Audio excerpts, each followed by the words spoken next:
It took 1 year, the resignation of 2 ministers, and heated rows over cash.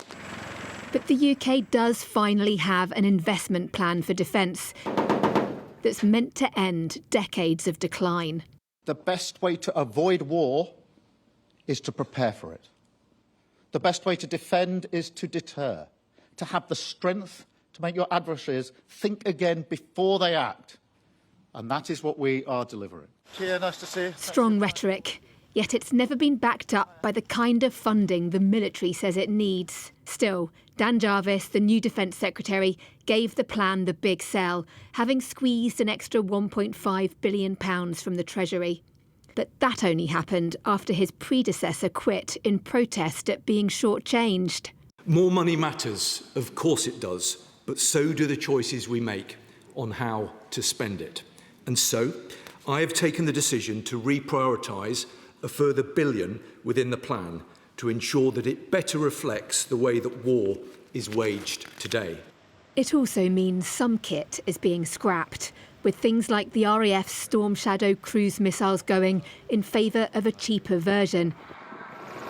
Dozens of military helicopters are being axed too, while a push to expand the cadet force is being slowed down, even though initiatives like that are seen as vital for rebuilding wider national resilience. Of course, there is a lot in here about new investments in air, sea and land drones, as well as AI and other technologies that are transforming the battlefield. But the overwhelming bulk of the investment plan is still locked into large legacy platforms, such as submarines and jets, that won't be delivered until the 2040s and beyond. It's why there's been such a big bust-up about the need for more cash faster, as that's the only way the rest of defence can possibly get prepared for a potential war with Russia by 2030. From the backbenches, the previous Defence Secretary urged the next Prime Minister to lift spending beyond the ambition set by Sir Keir Starmer of 2.7% of GDP by 2030. With European security at stake, would my right honourable friends agree that more needs to be done in the months ahead, beyond the dip, to develop a clear, credible funding plan that will hit 3% and that will meet our NATO commitment of 3.5% by 2035? But all of this will depend on what the man who's expected to take charge thinks, and Andy Burnham's priorities may lie elsewhere.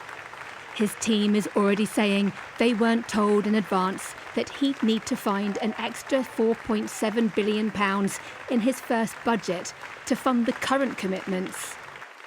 What is true is that more investment in defence will be good for British industry and jobs, as well as for the armed forces. Just as important, though, will be making sure what is already a large budget is spent well.